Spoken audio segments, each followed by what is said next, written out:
پھر یہ ایک دوست کا سوال ہے کہ سیدنا حضرت خلیفۃ المسیح ثانی رضی اللہ تعالیٰ عنہ نے حق مہر کی مقدار مرد کی 6 ماہ کی آمد سے لے کر سال بھر کی آمد تک تجویز فرمایا تھا. اس کا پس منظر جی فرمائی تھی. اس کا پس منظر اور اس میں حکمت کیا ہے؟ یہ کسی ضرورت مند کا سوال لگتا ہے. میرے حوالے سے بھی حق مہر مقرر کرایا جاتا ہے. اس میں فضول باتیں ایسے مجالس کے لیے نہیں ہیں. تو خط لکھے وہ اپنی ضرورت بتائے کھلا بتائے کہ اس میں کیا مشورہ ہے وہ بات ہے. مجھ سے بات کر رہا کہ جن بیچاروں نے خود شوقیہ زیادہ حق مہر دینی ہے ان کو مصیبت ڈال دیں گے اور باقیوں کے لیے جو باوجود توفیق کے نہیں دیتے ان کی بیویوں کو مصیبت ڈال دیں گے. ٹھیک ہے. ہاں ٹھیک ہے.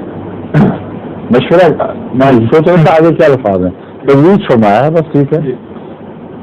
وہ تجویز فرمانے کی حکمت پیش نظر یہی تھی کہ حق مہر 20 روپے مقرر کر دینا 30 روپے مقرر کر دینا یہ تو مذاق ہے. کم سے کم اتنا تو ہو کہ 6 مہینے کی تنخواہ جو ساری فیملی کے لیے گزارا کرتی ہے اس عورت کے لیے اکیلی کے لیے 2 سال تو گزارا کرے گی. وہ سمجھے ہے نا. 6 مہینے کی تنخواہ بھی سال کا آدھا خرچہ ہے. 6 مہینے کی تنخواہ کا مطلب یہ ہے کہ جو سارے خاندان کے لیے اس کی سب ضرورتیں پوری کرنے کے لیے کافی ہے وہ ایک عورت کی ضرورت پوری کرنے کے لیے اس سے زیادہ چلے گی. اور کچھ ٹھوس چیز تو اس کے ہاتھ میں آئے گی جیسے اس کے کہ وہ کوئی اور فیصلہ کرے کوئی اور شادی کرے اور اس اپنے ماں باپ کی عطا کردہ جائیداد سے فائدہ اٹھائے. تو ایک سہارا ہے. یہ روح ہے حق مہر کی. لیکن حضرت مسلم نے ایک قاعدہ کلیہ ایسا نہیں بنایا جو بنا ہی نہیں سکتے تھے. شریعت نے جہاں کوئی حد نہ قائم کی ہو تعین نہ کیا ہو وہاں کسی کو حق نہیں ہے کہ وہ شریعت کے لحاظ سے حق معین کر دے.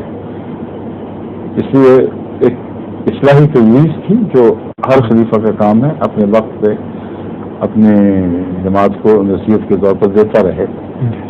اس پر کافی دیر عمدگی سے عمل بھی ہوا ہے. جہاں لوگ متردد رہے ہیں اس سے فائدہ اٹھاتے رہے ہیں.